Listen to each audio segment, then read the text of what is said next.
It's really been quite a night for some folks in northeast Wisconsin. Yes, I think there's going to be a lot of cleanup going on with a lot of trees that have been bent or broken, branches down because of this huge bow echo that rolled its way on through.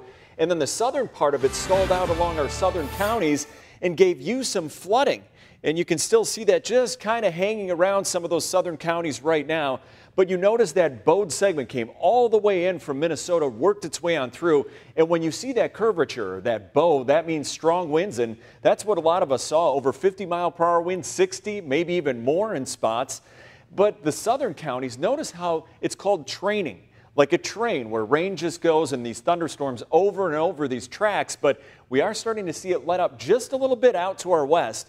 Now, let's kind of zoom in on some of the counties still being affected and the hardest hit with the rainfall. This is still going on in parts of Sheboygan County, Fond du Lac. You can still see these downpours. You have been rumbling all night long.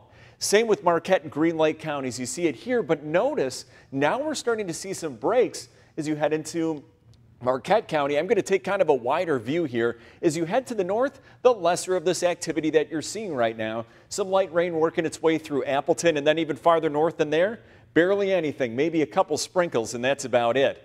Now, we still have these flash flood warnings going for Marquette, Green Lake, Fond du Lac, and Sheboygan counties for the next hour or so. Southern Waushara County, a flood advisory, and then you see the flash flood watch. There's going to be a new one that's coming out, and that's going to be for this afternoon going into tonight, because we're not done with the storminess. And speaking of storminess, look at all the damage reports. That's all these broken branches here going through parts of Appleton, Green Bay, even close to the Wapaka area, going right into the Door Peninsula. And that, of course, was from last night. Now, we're not out of the woods yet because we have a cold front on the way, and that's a strong cold front. It's going to be pushing its way on through as we head through the afternoon, kicking off another round of showers and thunderstorms for many of us, especially the farther south you live. Let's time that out for you. So here's Skycast. Our southern counties eventually getting rid of that rain. Then we're going to have a lull for a while. Now watch as we go through the afternoon, maybe a stray shower by 1. But there's the redevelopment. Is that cold front going to be pushing its way on through? You see some of those deeper red shadings. Those are heavy downpours, of course. Look at this wide swath of rain. Not only that, some of these could bring you hail, gusty wind again, and localized flooding. That going into the nighttime hours, and by the time we hit around midnight, a lot of that going to be rolling its way on out. Now, the SPC's severe weather threat has still some of us from Green Bay to the south under that slight risk, meaning you could have the gusty wind, hail, and it's going to be another warm, muggy day, and those are the ingredients with the shear and a trigger that you need to get these stronger storms. But look at the strong cold front, and behind it, the 60s, that's on the way for tomorrow. So you got the clash in air masses heading our way. As far as temperatures now, we got Kewaunee, Manitowoc, 69, 68 in Sheboygan. It's a warm, muggy morning, just like it was this morning and yesterday morning.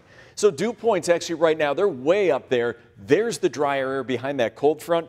That gets here tomorrow. Actually, overnight, we're going to cool things down a little bit as well as that front pushes on through. So here's the wider view of Skycast. Here comes the front this afternoon, kicking off more of these showers and thunderstorms, and some of those, again, could bring you some gusty wind, hail, and, of course, more heavy downpours that a lot of you don't need. But as we head towards the midnight hour, a lot of that's starting to work its way on out. We cool things down, and for your Wednesday, could see a real hit-or-miss sprinkle or stray shower out there. But otherwise, it's just going to be kind of cool. Again, we got the severe weather risk as you go from Green Bay to the south especially. And rain. Remember, I was just talking about that. Localized flooding possible, especially the farther south you go. That's why we have the new flash flood watch now for Outagamie, Brown, Kewaunee, and areas south that will go in effect later today.